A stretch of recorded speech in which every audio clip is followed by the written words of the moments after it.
Gurdjieff hubiera dicho, hay dormidos con los ojos cerrados en la cama y hay dormidos con los ojos abiertos que caminan. Pero yo prefiero verlos como tanto están proliferando esas películas, ¿no? Los muertos vivientes. Una sociedad ciega. Una serie de estúpidos toman el control de la sociedad y se dedican a enriquecerse, a producir y producir y producir y producir y producir y producir, enriquecerse, enriquecerse, enriquecerse, vender, vender, vender, controlar y desarrollar el poder, poder, poder. Y no importa si el planeta se destruye, no importa si la humanidad se termina por desaparecer como, como una especie de experimento fallido, no importa nada. Y ellos toman el control, parecen los civilizados, son los que dicen qué hay que hacer, controlan con la televisión, con los medios, etcétera. Y listo. Y el resto a moverse como borrego en un mundo ciego. ¿Qué es esto? Despierta. Y esto te lo digo sin meterse a connotaciones políticas, porque ahí está también lo chistoso. Porque cuando se mete la ideología política se malogra el asunto. ¿Por qué? Porque muertos vivientes que se ponen un trapito de un color ya creen diferente, ya creen que no son muertos vivientes, son igual. Si no, pregunta los grandes genocidios. Tú escuchas, ¿no? Genocidios, dices, oh, y de verdad, ¿no? El fascismo, el nazismo, millones de muertos. Ahora bien, el propio franquismo también, ¿no? No millones, pero muertos. La guerra civil en general, pero ¿y el otro lado? Esa es la pregunta. ¿No mataron? ¿No fusilaron? Pol Pot solito, 3 millones de muertos. Fusilados por todo lado. Stalin y sus 20 millones. Lo que quiero decirte es, llévalo más allá de la política, si no vas a entrampar. La resistencia es contra el ego, contra el sueño en general.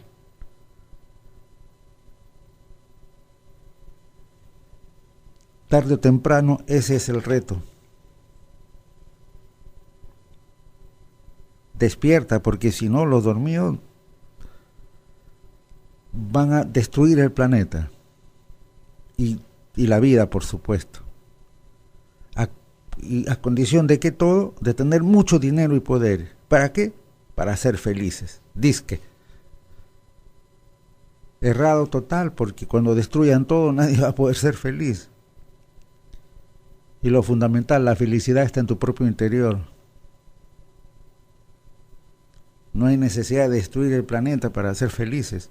Es decir, acumular riqueza, etcétera, etcétera, etcétera. Pero en fin, volvemos, centrémonos. Fuente de resiliencia, ¿no? Mira, la forma en que los padres, profesores y adultos significativos responden a determinadas situaciones y la forma en que ayudan a los niños a responder, eso va a distinguir a los adultos que promueven la resiliencia en los niños, esa capacidad, esa fuerza, los que promueven eso o los que lo destruyen. Hay infinidad de casos de niños y adultos que sufren adversidades en su vida y las superan a pesar que las circunstancias parezcan señalar que van a terminar sucumbiendo ante la adversidad, derrotados. Un niño resiliente posee estas características de lo que yo le he llamado las fuentes. Tengo, soy, puedo, en abundancia. Tengo, por ejemplo. ¿Qué es tengo? Tengo personas cerca de mí en quienes confío y me quieren incondicionalmente. Tengo personas que me ayudan a poner límites para que aprenda a evitar riesgos y problemas. porque además, alguna vez lo dije, el infierno es el lugar sin límites. Esa educación permisiva es corrosiva, destructiva. Pero sigamos con los tengo. Tengo personas que con su ejemplo me muestran la manera correcta para actuar. Tengo personas que quieren que aprenda a desenvolverme solo en la vida. Tengo personas que me ayudan cuando estoy enfermo o en peligro. Tengo personas que me ayudan a aprender. Soy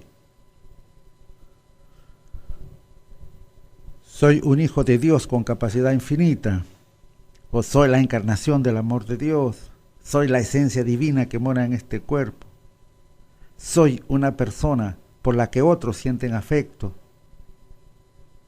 soy respetuoso de mí mismo y de mi prójimo, soy feliz cuando doy, soy feliz cuando hago algo bueno para que los demás se sientan bien. Soy feliz cuando los demás se sienten bien por el afecto que le doy. Y estoy dispuesto a responsabilizarme de mis actos, por eso soy libre. Estoy seguro de que las cosas tienen un curso natural hacia la realización, o estoy seguro de que todo saldrá bien. Y puedo hablar sobre cosas que me asustan o me inquietan para que no se acumulen seguramente en el inconsciente y destruyan. Puedo buscar la forma de resolver los problemas, mis problemas, entendiendo que la mayoría los crea la mente, por supuesto. 90% de problemas son creados y sufridos por la mente. Pero además tengo la capacidad, la inteligencia y la creatividad que me permiten resolver los problemas. Por eso decimos, puedo buscar la forma de resolver mis problemas. Estamos viendo en el niño, puedo controlarme cuando tengo ganas de hacer algo peligroso o que no está bien, porque yo soy el capitán de mi alma. Puedo buscar el momento apropiado para hablar con alguien, para expresar, para sacar las cosas negativas, para orientarme, para confrontar seguramente en el diálogo. Ahora, un niño resiliente no necesariamente tiene que tener todos estos aspectos que hemos visto en la fuente: tengo, soy, estoy, puedo, ¿no? No obstante, tener una sola de estas tampoco hace verano. No es suficiente para considerarlo resiliente. Sí, pues porque puede estar rodeado de afecto. Tengo, pero si no tiene fuerza interior, es decir, soy, estoy, o no tiene buena disposición para las relaciones sociales o humanas, con el puedo, no es resiliente. Es decir, hay que desarrollar no la totalidad de todos los tengo, soy y puedo, sino bastantes aspectos de ellos, bastantes aspectos. Ahora veamos ámbitos, otro aspecto, ámbitos que deben ser tomados en cuenta para fomentar la resiliencia, para desarrollar la zona luminosa. Uno es la concientización de que somos encarnación del amor de Dios, o la concientización de que somos la esencia divina que vive en este cuerpo, que es el ser eterno, indestructible e inmortal. Esa es la primera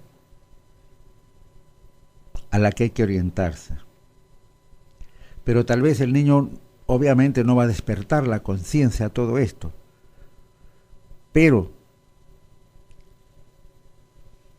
ir fomentando en él esta disposición, si quieres, de algo más simple, que concientice, nada más, que es hijo de Dios, nada más. En mi opinión, ese es el principal ámbito, es el más importante, y este no es tomado en cuenta ni por la psicología, ni siquiera por los que trabajan resiliencia. El punto más importante, donde está el verdadero poder, la fuente de las fuentes supremas, el ámbito de los ámbitos. Y yo me atrevo a decir, a afirmar, que esa es la principal tragedia del mundo, la principal tragedia del ser humano. ¿Cuál? Haber encubierto su naturaleza espiritual, su origen divino, la concientización de que Él es su ser esencial, que Él es la esencia divina. Esa es la principal tragedia de la humanidad. Porque de nada sirve a una persona que una persona tenga, por ejemplo, el boleto ganador de una lotería, si ha olvidado que lo tiene. Del mismo modo, diferentes atributos que te pertenecen por derecho propio, como la sabiduría, el amor, la alegría, la armonía, la paz, la felicidad, están en cada uno de nosotros, son el núcleo de lo que somos. Solamente toma conciencia, es decir, ya tienes el boleto ganador, solamente recuérdate que lo tienes. Ese sería para mí el principal factor, el principal ámbito. Tenemos también otro ámbito, por ejemplo, lo que se llama en términos de la resiliencia, los expertos, ¿no? Como Werner, le dan ese enfoque, es lo que ellos llaman redes sociales y aceptación incondicional, ¿no? Han hecho estudios.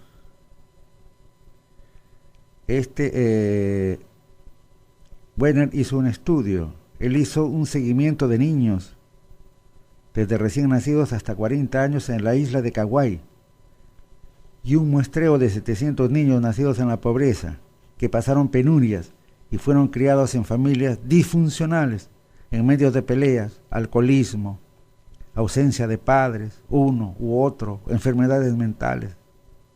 Y Werner observa que resultaron resilientes, toma nota, resultaron resilientes aquellos que tuvieron por lo menos una persona, familiar o no, que los había aceptado como eran, en forma incondicional, independientemente de su aspecto físico, de su temperamento, independientemente de su inteligencia. Fueron aceptados incondicionalmente. Estos niños fueron creciendo con un alto nivel de autoestima al poder contar con alguien incondicional y al mismo tiempo sabiendo que sus esfuerzos eran reconocidos o fomentados. Werner sostiene que todos los estudios realizados en el mundo acerca de niños muy sufridos pero con autoestima alta comprueban que estos niños tuvieron la influencia de por lo menos una relación cariñosa y estrecha con un adulto significativo. ¿De acuerdo? La capacidad de resiliencia y el hecho de que ella aparezca o no depende básicamente de la interacción de una persona con su entorno humano. Yo conozco estos casos, ¿no? Por ejemplo, en determinadas comunidades, en épocas de terrorismo, padres muertos, etc. Una profesora que le dijera a un niñito, cuenta conmigo, yo estoy para ti.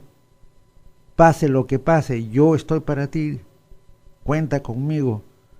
Y eso manifestado en acciones. Ese es uno de los aspectos nucleares de la resiliencia. ¿A quién aceptas incondicionalmente? ¿Saben tus hijos verdaderamente que pueden contar definitiva y totalmente contigo? Bueno, este es uno de los aspectos fundamental. Si bien el anterior, la concientización, o el tomar conciencia que somos encarnación del amor divino, que somos la esencia que vive en este cuerpo. Bueno, con esos dos factores la haces. Pero podemos añadir más, otro ámbito. Estamos hablando de ámbitos. Concientización del hombre como encarnación del amor de Dios, redes sociales y aceptación incondicional. Y luego está la autoestima. ¿De acuerdo? Es un factor fundamental para crear resiliencia también. Toda persona tiene una opinión sobre sí misma. Todos, tú, yo, todos tenemos una opinión. Esta opinión que tenemos acerca de nosotros mismos, este concepto que tenemos acerca de nosotros mismos se llama autoconcepto. ¿Qué opinión tienes de ti? La opinión que tú tienes de ti es tu concepto que tienes de ti.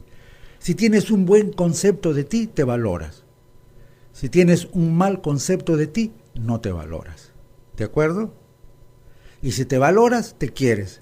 Si no te valoras, no te quieres. Simple, autoconcepto, autovaloración, autoestima. Es muy claro. La pregunta es, por ejemplo, ¿qué concepto tienes de ti mismo? ¿Y qué le estás transmitiendo a tu hijo o a tus niños? ¿Qué conceptos se forman de sí mismos? Ellos se van a formar ese concepto en base a lo que le dices, en base a cuánto lo quieres o no, en base a cómo lo tratas. Porque el niño no tiene identidad y se pregunta ¿quién soy? Y esa pregunta se la responde el espejo. Y el espejo le dice tú eres esto. Y el espejo psicológico son los padres o los adultos significativos, pero básicamente los padres. Así es que tú incides directamente en la autoestima o no de tus niños. Y esta autoestima está tan dañada que las personas no entienden o no comprenden. Muchas veces cuando le cambias este paradigma. Me acuerdo, por ejemplo, hay un joven que me escribió, un señor ya, tendrá pues 28, 30 años de Centroamérica. Y en uno yo le pongo, ¿cómo estás, maravilloso Hijo de Dios?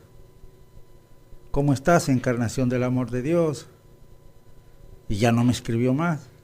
Al poco tiempo me escribe y me dice, ¿sabe qué? ¿Por qué no le escribo? Y le digo, ¿por qué? Me dice, ¿usted no será medio raro? Y le digo, ¿por qué? ¿Por qué me dice maravilloso? ¿Por qué me dice amado Hijo de la Luz? Y entonces le digo, ¿y cómo habría que llamarte? ¿Hijo del pecado? ¿Ah? ¿Mono erguido sobre dos patas? ¿Qué concepto tienes? ¿O cómo te han tratado en la casa? Te han dicho pues 10.000 adjetivos peyorativos, denostativos. Ese es un factor fundamental. Y si yo quiero elevar la autoestima de una persona, de mi hijo, ¿qué hago? Trabajo tres puntos, tres cosas puntuales, ¿no? El autoconcepto, que tenga el concepto, la definición, la opinión de sí, que es la verdadera, trabajo por eso, que es encarnación del amor de Dios, que es un maravilloso hijo de Dios o una maravillosa hija de Dios. Primer concepto. Otro, la autodignidad, que tenga la perfecta, soy digno, soy valioso, soy un maravilloso hijo de Dios, bien claro. Tercer punto, el merecimiento, merezco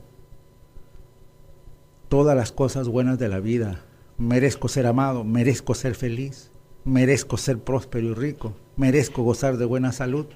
Tres cosas puntuales.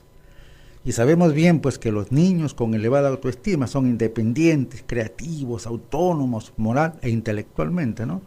Valerosos, psicológicamente estables, eficientes en sus actividades cotidianas.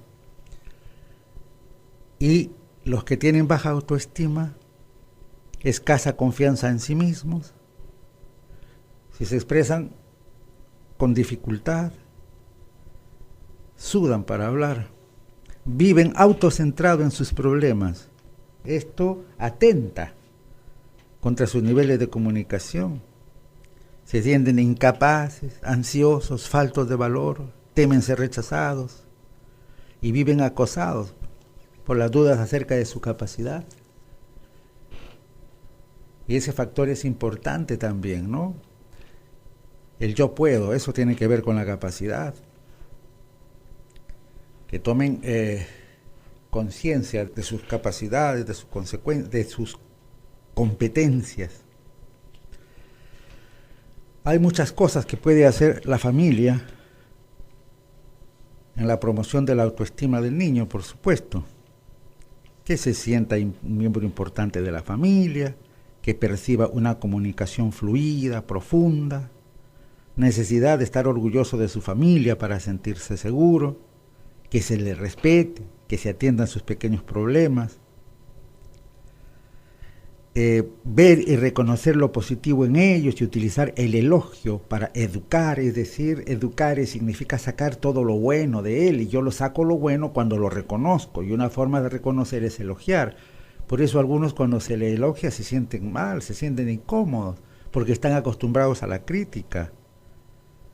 Justamente la desaprobación constante de los padres introyecta en los niños una imagen negativa, pesimista, crea sentimiento de culpa. Por eso recomiendo elogiar y destacar las conductas buenas y positivas. Hacer una crítica seguramente, pero generalmente por cuestiones que en algún momento después veremos, se centra en lo negativo, se centra en la crítica todo. Dejar de ser sobreprotectores. Y por supuesto los padres, para fomentar autoestima en los hijos, deben ellos autoestimarse primero.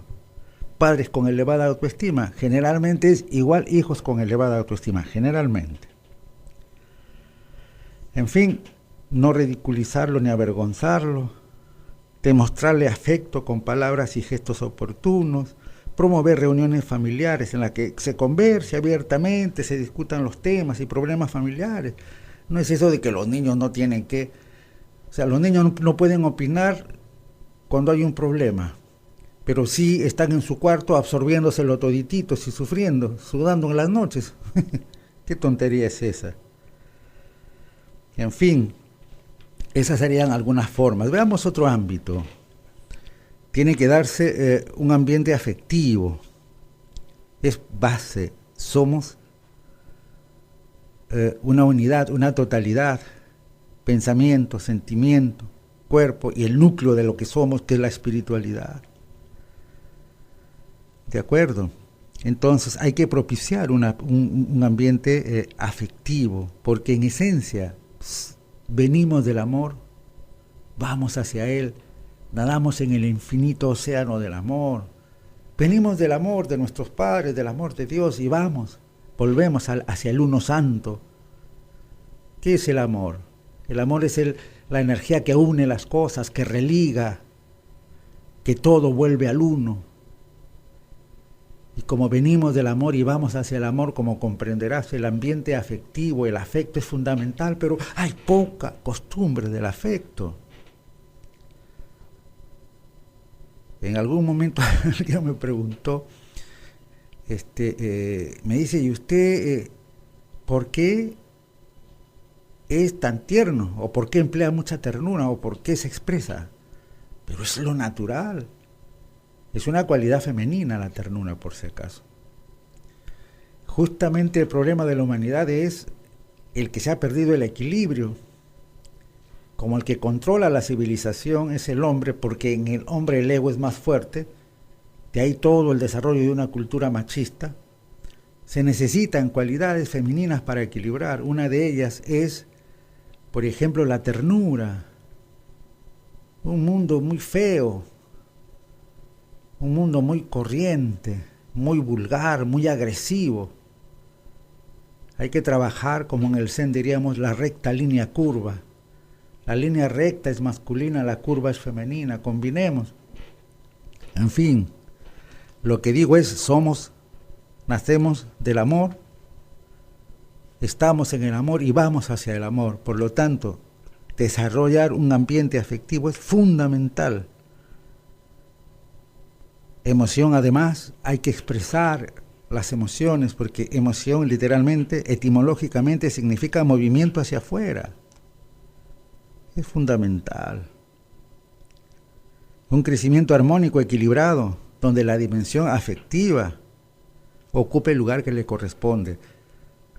Afectiva en relación a lo social, por supuesto, ¿no? Otro aspecto a desarrollar es el aspecto de moralidad, ¿no? Pero no entendido en el sentido de la moralina, ¿no? De ser, entre comillas, niñitos buenos. No me refería a eso. Me refería a que, pese a las dificultades, pese a los infortunios, pese a todos los problemas, resiliencia es hacer las cosas bien, derechas. Hay un texto, ¿Cómo crecer superando los percances? Ahí dicen, textualmente, que la resiliencia no admite la ley de la selva. La resiliencia no admite la sobrevivencia a toda costa, como sea. ¿De acuerdo? No puede dar lo mismo el modo de aprovechar el potencial resiliente. Es decir, debe tratarse de una supervivencia socialmente aceptable. Significa que está bien, está sujeto a la adversidad, etc., pero no significa que salga de eso como sea, de cualquier manera, dañando a los demás. No, ahí se produce ese alto, ¿no? Obviamente que habría que ver qué es lo socialmente aceptable. Y yo te remito al Dharma. Es nada que dañe a ti, nada que dañe a los demás. Fundamental es eso.